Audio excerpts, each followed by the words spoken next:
Page 80, Likkutei Torah, second column. Okay, the last thing that Rabbi was saying, that in order for a person to have Talmud b'yodai, that the Torah permeates him, he first has to have Mishabalakan. First he got to come, which is the level of davening. And then he says that wakens the Av of Hashem, and then you come to the level of learning Torah. And the last thing we're learning, which start again over here, okay, first there has to be Sur Merah, and then there has to be Asay Teif. Okay, so he says, the first Sur Merah is the Shafsar, the Shabbos Hashem. Get rid of all the rest, don't do evil, and then Shei Shanim Tizra Sadacha, then you have the 6 years of Avodah. So he said the 6 years is 6 orders of Mishnah, and he said, let's start over here again. Like 15 lines from the end of the page. Tizra Sadacha. That's the sheet of Sidrei Mishnah, the 6 orders of Mishnah.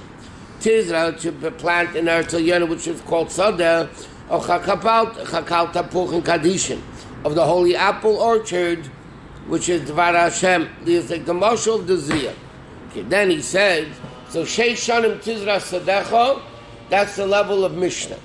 Shei Shanim Tizmer, prune the fields, that's the level of Talmud, which is Tami HaMishnah V'Savrua, and the logic and explanation of the Mishnah.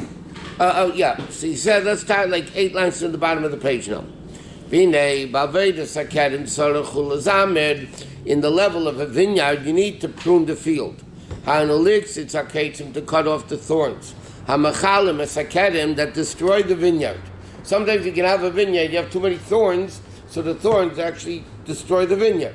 So what do you mean? You have to prune the vineyard, get rid of the thorns. From Gam came Aveda Sazriya, which is also part of the Aveda planting. Because we see in Halacha, the Gemara says if somebody prunes a field, they're obligated for planting. It's transgressing Shabbos. Which malacha is it? The malacha planting.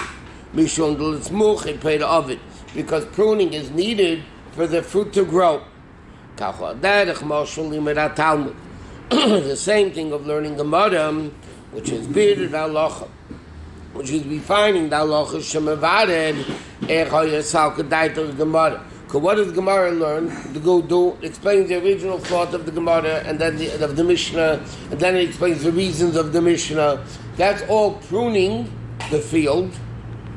And he said, "V'chol akush yisneiflim," and then all the questions fall. V'yasal k'dayter shebegemara. Based on the initial beginning of the Gemara, or Filsalka Daiduk the Makshin, or even the question that the questioner asks, to be find halacha. In other words, like this: part of the process of growing things is to prune, get rid of the bad things. The same thing in learning. What's the inyan in learning? You have to root out the questions and the problems and all the negativity needs to be pruned out. You need to get rid of it when you come to learn. And he says, therefore, Gemara is likened to wine. Why is Gemara likened to wine?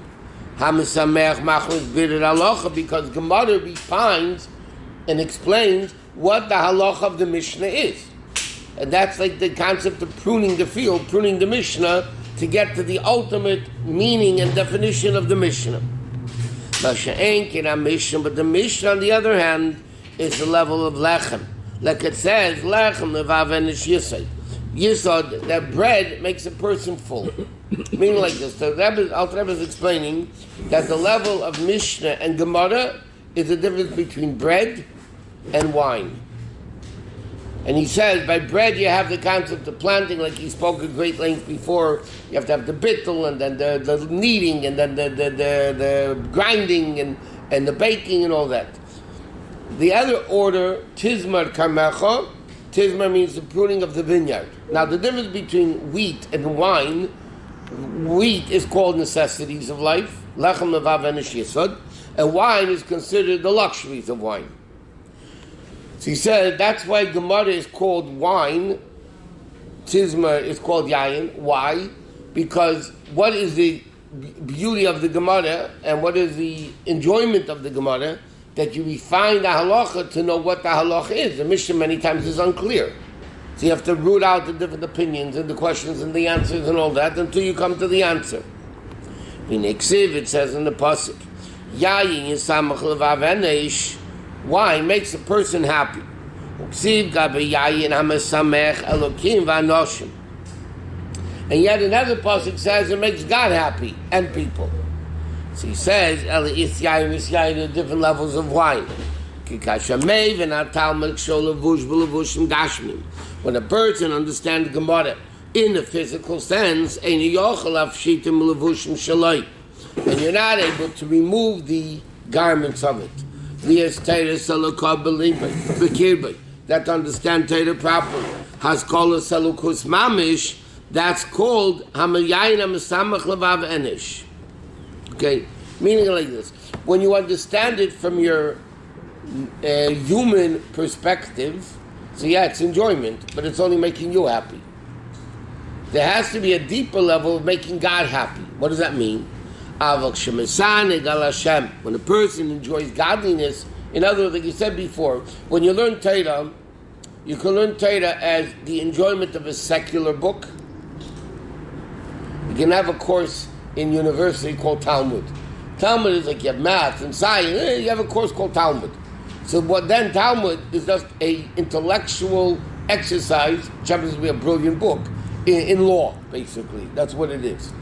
That's only making a person happy because they understand that they're happy.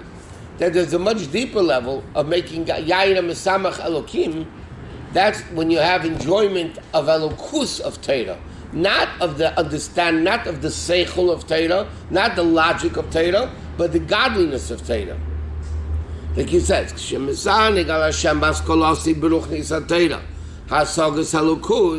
that's called Yayin. Then it's the Simcha of Hashem.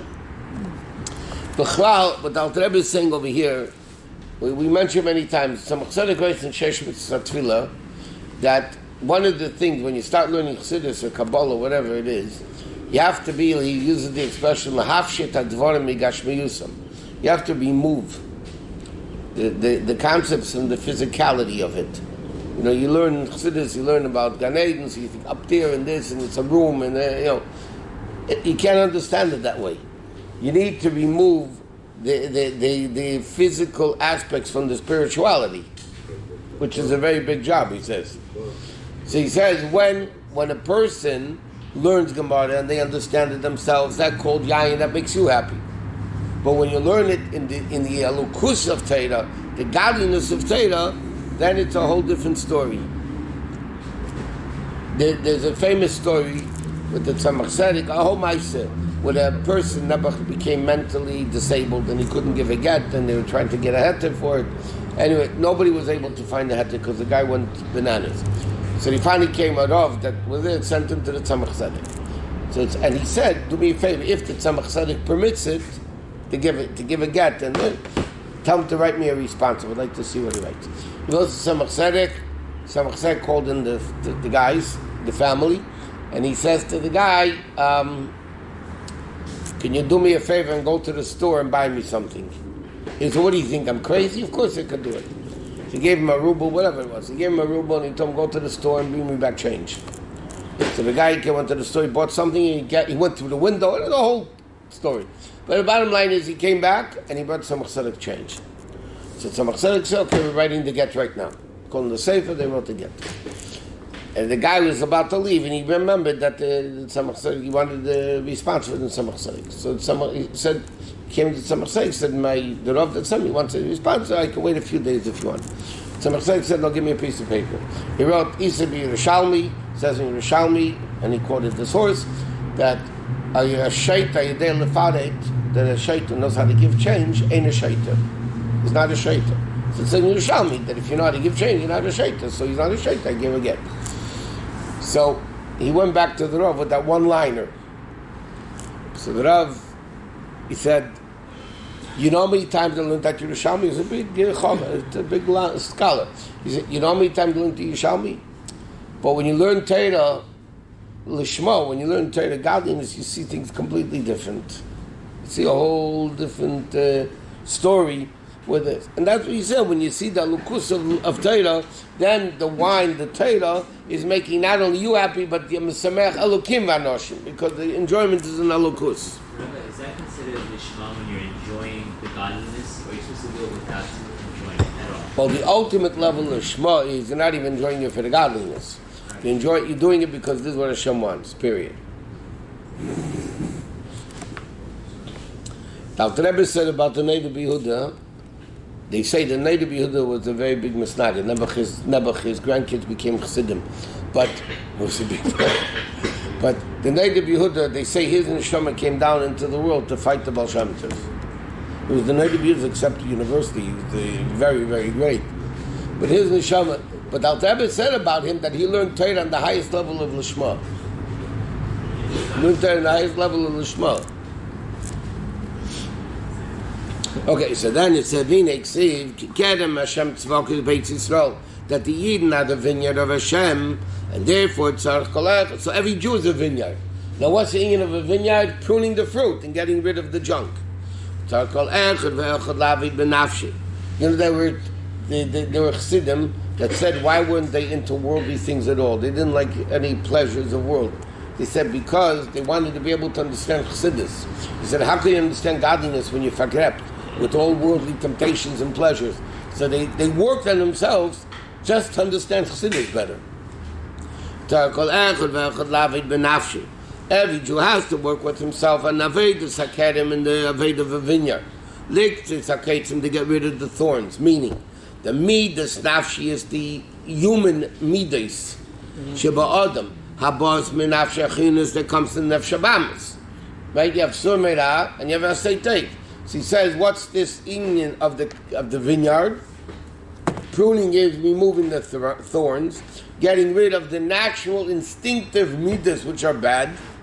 I know, like he says, kina, sinna, taiva. You know, jealousy, hatred, the lusts and temptations. Why? To refine the good. Shabbos lav Hashem, so which is Gimel, meaning Shabbosis. Then he says, the pasuk says like this: Shabbos Shabbosain yeh la'aretz, Shabbos Hashem. So it says 3 times the word Shabbos in the pasuk. So he says that's the level of the 3 worlds. B'riya, Yitzir, and Asiyah. That you refine the Atzilus is Le'yagor Charot. There's no evil in Atzilus. Atzilus doesn't have to be refined. Which 3 worlds need to be refined of Shabbos Hashem, the vineyard and the planting and all that? That's the level of B'riyat and Asiyah. So it says Shnas Shabbosin, Shabbos Shabbosin Yeh La'adet, Shabbos Hashem, which is the 3 worlds of B'riyat and Asiyah. Okay, just to start the next moment. The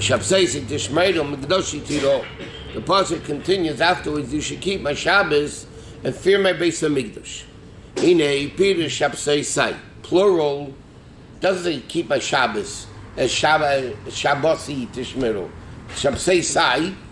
So Shalman Azal the Gemara says, Amar Rabbi Yechim Mishum Nefshem Meyechoy. If the Yidden would keep 2 Shabbos properly, that's miyad nigol, the Mashiach would come right away. That's what the Gemara says in Shabbos. In Yerushalmi it says 1 Shabbos. And the Rebbe learns, what's this is a contradiction? So the Rebbe learns, no, 1 Shabbos like 2, whatever. Hanakim is Shabbos. And 1 Shabbos, because 1 Shabbos was already kept. There's 2 what? Because 1 Shabbos was already kept in the desert. Yeah, but he's singing after he went there to throw. All the Yidden. That was in the Midbar. They kept the first Shabbos, the second one they desecrated already. Okay, so I understand. So if we keep 1 more, No, 2 in a row.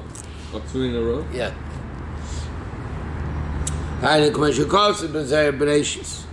No, sorry. Shabbos, he says, this is the 2 levels of Shabbos. Sheyesh b'chol Shabbos. Every Shabbos has 2 levels. Like it says, Eilas Shabbos b'Shabbat. So what does it mean? Two levels of Shabbos that exists in every Shabbos. Shabbos Tatov and Shabbos Hilah b'chol Shabbos. It says really there's three levels of Shabbos. Friday night, Shabbos day, and Shabbos afternoon. But here Dr. Rebbe says, it says in the Zohar, there's a lower level of Shabbos and a higher level of Shabbos. And that's what it says. Oh, you've been telling Yerushalmi now. And Namesh Habseisik Tishmeiru. And that's what it says in Yerushalmi. Amno Eil Ilo Yisam Shabbos Echad Ki Tikuna Miyara Ben David Ba. So it contradicts the Bavli. Bavli says two Shabbosim. Yerushalmi says one Shabbos. He says the Eina Seiser L'Maimer Amol Shabbos Mishami so Shtei Shabbosis. Because what does it mean? Now the Rebbe explains Shtei Shabbosis is Shabbos Achas in this, because there's two levels of Shabbos. There's a lower level of Shabbos and the higher level of Shabbos. So what Yerushalmi is talking about one Shabbos, meaning 24 hours. And Bavli is talking about the two levels of Shabbos. What's the reason after we keep two Shabbos and Mashiach will come? Because Mashiach is the level of Shabbos. So if they prepare properly with Shabbos, then we said Kil Chotzen. You know how hard it is? Dr. Rebbe in Siddur, when he raised the kids who didn't have Shabbos, so to speak, about Mamish to side. He writes over there, it's almost, in time Yosef being done. You have to learn Hilchah Shabbos, because otherwise it's almost impossible to keep Shabbos properly. There's so many intricate dinim of Shabbos, inevitably you do something wrong. He says that in Tanya also. I said in Tanya. I said in Tanya. And Tanya said.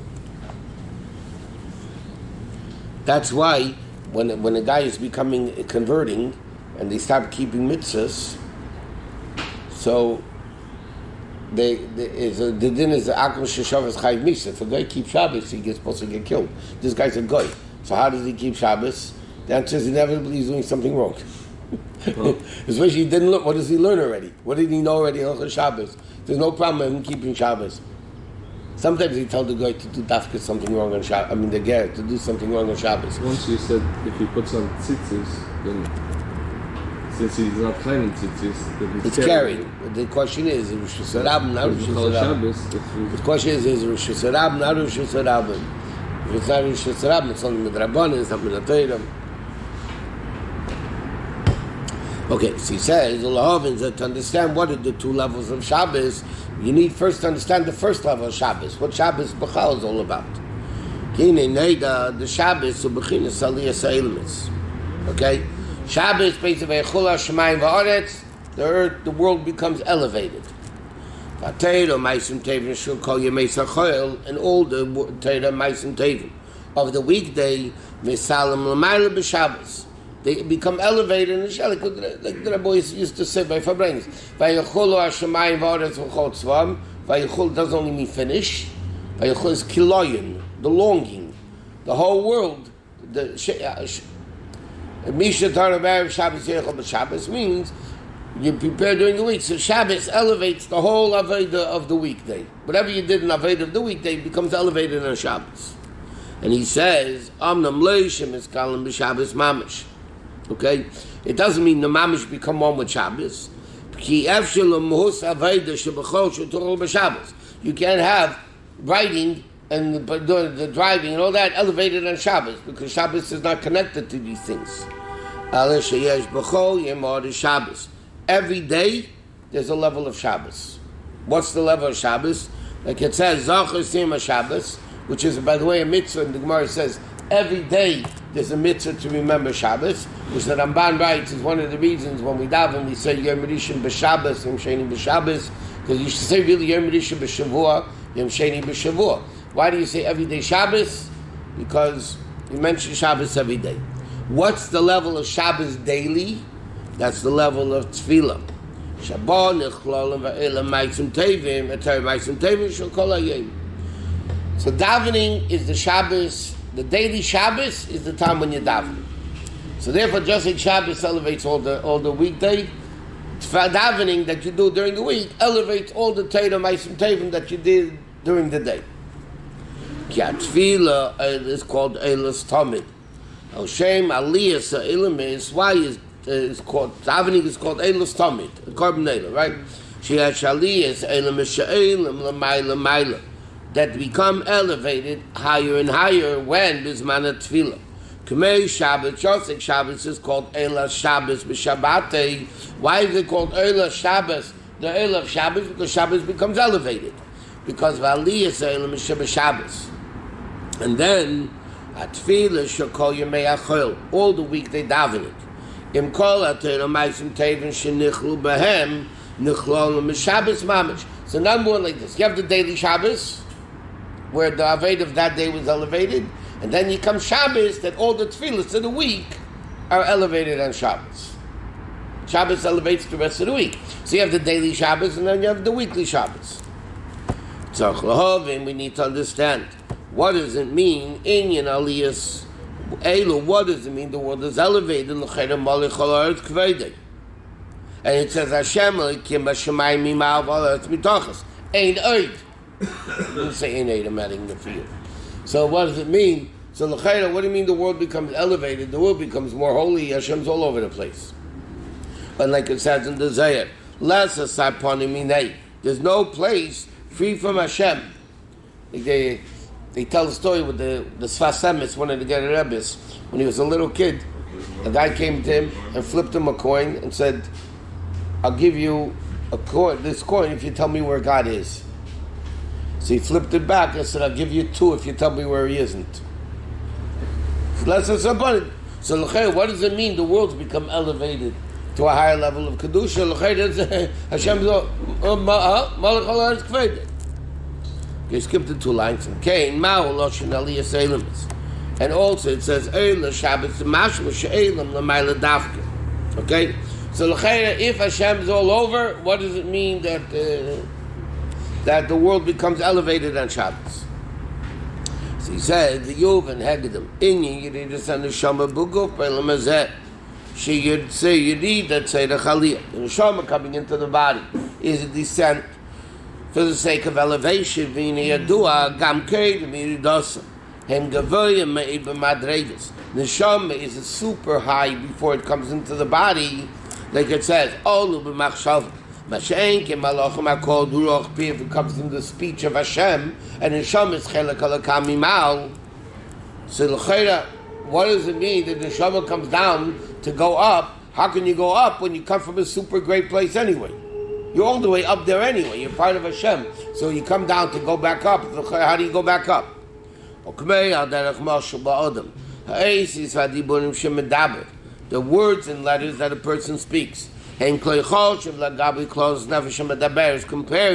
the nefesh that's able to speak is nothing. It says in Perichov of Tanya. One word, Hashem created the whole universe, Bidvar Hashem Shemayim Nasu. Yeah, one word. Hashem created the world, the universe, with one word. One word compared to the power of speech we have. The power of speech that a person has is unlimited. Because speak b'li.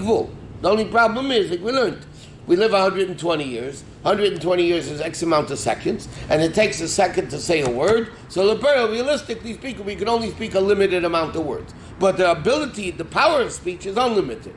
So you have one word compared to the power of speech. Now take it compared to the power of thought, compared to the power of the midas, compared to the power of the seichel, compared to the willpower, to the essence. So one word is infinitely times nothing. So he says, the words, he says like this. Therefore,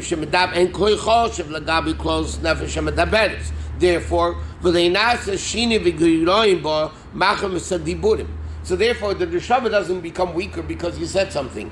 Like we said, you can speak infinite amount of words. It's just realistically you can, because we only live 120 years. But the potential is to speak infinite. Is only ha'ara ukol yichashav etzivenu tefes makom negdom. So therefore, the malachim and the universe was created with ruach, with Hashem's word. Compared to Hashem, it's nothing. Yet amram mishamitz Yisrael olu b'machshava. They come from the level of machshava. And he says, even though gam machshava kol yichashav etzivenu, even though thought is also nothing compared to Hashem, like he says, you can also think infinite things. But nevertheless, He says, Finish the line. but I know, but machshava is still greater than dibur.